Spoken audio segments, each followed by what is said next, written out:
তিতাসে আলোচিত নজরুল হত্যার ফাঁসির দাবিতে মানববন্ধন ও বিক্ষোভ অনুষ্ঠিত। উত্তাল হোমনা গৌরীপুর সড়ক। কুমিল্লা প্রতিনিধি মোহাম্মদ হানিফ মিয়ার ভিডিও প্রতিবেদনে বিস্তারিত দেখুন তিতাস টেলিভিশনে। কুমিল্লার তিতাসে নিহত নজরুল ইসলাম ভূঁইয়ার হত্যাকারীদের ফাঁসির দাবিতে মানববন্ধন ও বিক্ষোভ সমাবেশ অনুষ্ঠিত হয়েছে। সর্বস্তরের জনগণের আয়োজনে সহস্রাধিক মানুষ করিকান্দি বাজার হয়ে উপজেলা চত্বর প্রদক্ষিণ করে উপজেলা পরিষদ সংলগ্ন এ মানববন্ধন কর্মসূচি পালন করেন। মানববন্ধনে উপস্থিত গ্রামবাসীকে তিতাস থানার ওসি শহীদ উল্লাহ আশ্বাস দেন যে নজরুল ইসলাম ভূঁইয়া হত্যাকাণ্ডের সঠিক তদন্ত করে সকল অপরাধীকে আইনের আওতায় এনে বিচারের মুখোমুখি করা হবে।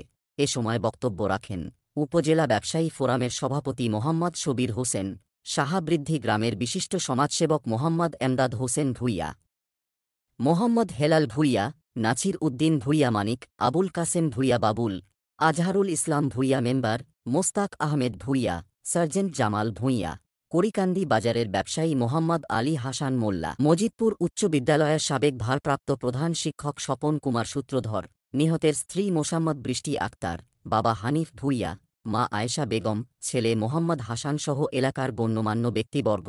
বক্তারা বলেন, নৃশংস হত্যাকাণ্ড স্বামী স্ত্রীর একার পক্ষে সম্ভব নয়, এর পেছনে আরও কারো সংশ্লিষ্টতা থাকতে পারে। তাই সকল জড়িতকে গ্রেপ্তার করে দৃষ্টান্তমূলক শাস্তি, বিশেষ করে ফাঁসি কার্যকরের দাবি জানান তারা। উল্লেখ্য, গত 6 আগস্ট রাতে তিতাসের মজিদপুর ইউনিয়নের সাহাবৃদ্ধি গ্রামের হানিফ ভূঁইয়ার ছেলে ট্রাক্টর চালক মোহাম্মদ নজরুল ইসলাম ভূঁইয়াকে পার্শ্ববর্তী মজিদপুর গ্রামের মজু মিয়ার ছেলে হোসেন ও তার স্ত্রী মোবাইলে ফোন দিয়ে ডেকে নিয়ে কুপিয়ে হত্যা করে।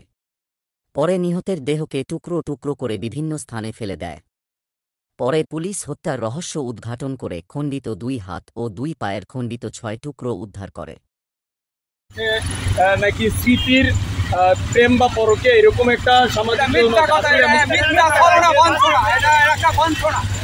আচ্ছা, এই ধরনের কোনো ঘটনা আপনারা জানতেন কি?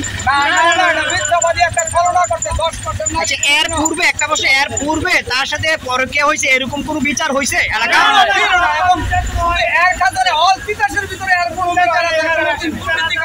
আচ্ছা, কি কারণে করতে পারে নজরুলকে ডেকে নিয়ে মারবো? একটা কারণ তো থাকে, ওই কারণটা কেউ জানতে পারছেন? জানতে পারি একটা দেশের মধ্যে বৈঠক হয়েছিল নাকি সরকারের সাথে হের বাপের দ্বন্দ্ব, হের বাপে একজন খুন করছে, খুনের পরিবর্তনে বিচার হয়েছিল। এই দরকারটা ছেলে সূক্ষ্ম বিচার করছিল, জরিমানা হচ্ছিল 50 টাকা। এইটার বিরুদ্ধে নিয়ে এর বাবা অনেক এই হোসেনের বাবা, হোসেনের শ্বশুর। ও আচ্ছা আচ্ছা, হোসেনের শ্বশুরের নাম হোসেন।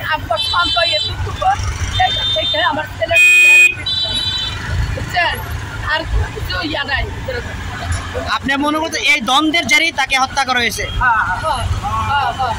এরপরে আর কোনো সমস্যা হয়েছে? দর্শক, আসলে ঘটনার আড়ালে অনেক ঘটনা থাকে। আপনাদেরকে যে নজরুল হত্যাকারী হোসেন আর স্মৃতিকে রিমান্ডে নিয়ে কঠোর শাস্তি দেওয়া হলে তাহলে তাদের মুখ থেকে বের হয়ে কারাগারে তৈরি।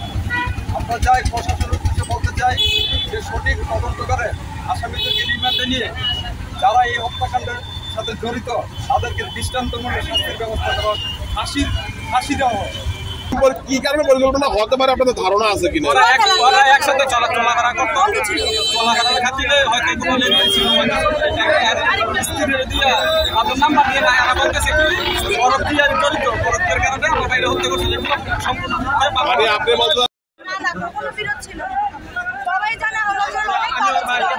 একজন পরিশ্রমী বড় ভাই, একজন